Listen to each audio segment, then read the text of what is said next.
పాపము వలన కలుగు భ్రమచేత మీలో ఎవడనో కఠినపరచబడకుండానట్లు నేడు అనబడు సమయం ఉండగానే ప్రతిరోజు ఒకరికొకడు బుద్ధి చెప్పుకోవాలి. ఎలయనగా దృఢమైన విశ్వాసము అంతము వరకు మనము పట్టుకొని ఉండాలి. ఇది చాలా ప్రాముఖ్యమైన సంగతి.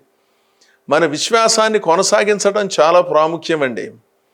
మీలో అద్భుతంగా విశ్వాసాన్ని కొనసాగిస్తున్నారు. ఎన్ని అవరోధాలు వచ్చినాయో, ఎన్ని ఇబ్బందులను ఎదుర్కొంటూ వచ్చారో, ఎన్ని ప్రతికూల పరిస్థితులలో ఉన్నారో, వాటన్నిటి మధ్యలో దేవుని వదిలిపెట్టకుండా నమ్మకంగా సంఘానికి వెళ్ళి దేవుని సేవిస్తున్నారే, దానిని మించిన గొప్ప సేవ ఇంకొకటి ఏమున్నదండి? వేదికలపై పెద్ద పెద్ద స్వరంతో దేవుని వాక్యాన్ని అలాంటి వాళ్ళు బోధించకపోయినా, పాటలు పాడకపోయినా, వాళ్ళ జీవితమే సందేశంగా ఎన్నో ప్రతికూల పరిస్థితులు వచ్చినా దేవుని వదిలిపెట్టకుండా ఒకరిని ఒకరు కుటుంబ సభ్యులు ప్రోత్సహించుకుని విశ్వాసమును కాపాడుకుంటూ అంతము వరకు కొనసాగే గొప్ప స్థితిని వారు కలిగి ఉండటం మనందరం అభినందించాలి.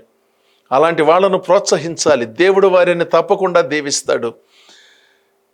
మరోసారి ఈ సంగతుల వెలుగులో మనందరము కూడా క్రమపరచబడి జ్ఞానము చెప్పేవారిని గౌరవించి వారిని ఆశ్రయించి తద్వారా దైవ సంబంధితమైన ఆధ్యాత్మిక పునాదులను సరిగా నిర్మించుకొని మహోన్నతమైన జీవన విధానాన్ని కొనసాగించిన రోజున దేవుడు మనలను, మన కుటుంబాలను, సేవలను గొప్పగా ఆశీర్వదిస్తాడు.